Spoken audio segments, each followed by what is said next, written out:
Kviečiame Lietuvos Respublikos generalinį konsulą Čikagoje, Regimantą Jablonską, tarti žodį.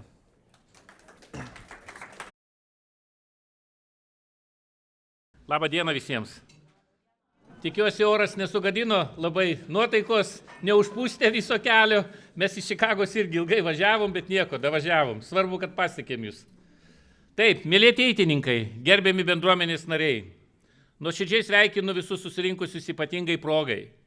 Šiaurės Amerikos ateitininkų 115-mečiui.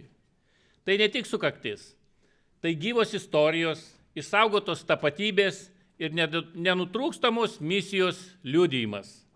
115 metų – tai daugiau nei 100 idealizmo, drąsos ir pasiaukojimo.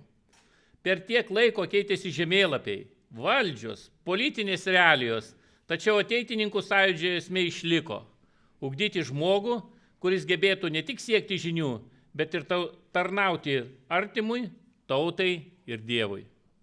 Ateitininkai visada buvo judėjimas, kuris ne tik kalba apie vertybės, jis jas įkūnija. Ir būtent tai padarė jūs nepaprastai atspariais ir reikšmingais per visą istoriją. Šiaurės Amerika ateitininkams tapo ypatinga erdvė. Po karo, okupacijų ir emigracijos bangų ši žemė suteikė prieglobstį tūkstančiams lietuvių, bet kartu jis suteikė ir iššūkį. Kaip išlikti savimi toli nuo tėvynės, kaip išlaikyti kalbą, tikėjimą, tradicijas ir tapatybę, kai aplinka tokia įvairi ir viliojanti. Ateitininkai atsakė darbu, tyliai, atkakliai ir kantriai. Jūs kūrėte stovyklas, mokyklėlės, akademinius samborius, skautų vienetus, chorų repeticijas ir sekmadieninius susibūrimus.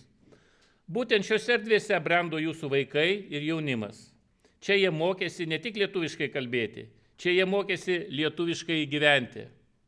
Ateitininkų veikla Šiaurės Amerikoje – tai mūsų tautos moralinis rezervuaras. Tai vieta, kurioje išsaugoti idealai ilgainiui grįžo į nepriklausomą Lietuvą ir padėjo ją kurti modernę, atvirą ir tvirtą. Šiandien, kai pasaulis keičiasi sparčiau nei bet kada, ateitininkų misija vėl tampa nepaprastai aktuali.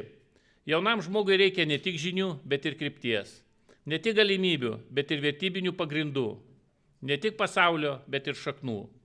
Ir jūs tai suteikėte. Jūs įkvėpėte tarnauti, kurti ir ieškoti tiesos. Tai neįkainuojama tarnystė. Tikiu, kad šio jubiliejaus proga verta prisiminti ir tuos, kurių šiandien tarp mūsų nebėra, bet kurių darbas ir tikėjimas šiuo sąjūdžiu nešė mus iki šios dienos. Jų vardai išliks ateitinkijos istorijoje, o jų palikimas mūsų veiksmuose. Leiskite palinkėti, kad ir toliau būtumėte tą bendruomenę, kuri drąsiai žvelgia į priekį, bet nepaleidžia to, kas mus jungia. Tikėjimo, tautiškumo, vienybės, intelektualinės brandos ir tarnystės idealų. Tegul šie idealai būna švyturys ne tik ateitininkams, bet ir visai mūsų tautai, kad ir kur šiandien gyventume – Lietuvoje, Jungtinėse Amerikos valstijose ar kitur pasaulyje. Ačiū Jums už darbą, už ištvermę, už meilę Lietuvai. Ačiū, kad ir po 115 metų sąjūdis tebėra gyvas, kūrybingas ir reikalingas. Iš visos širdies sveikinu šios gražios sukakties progą.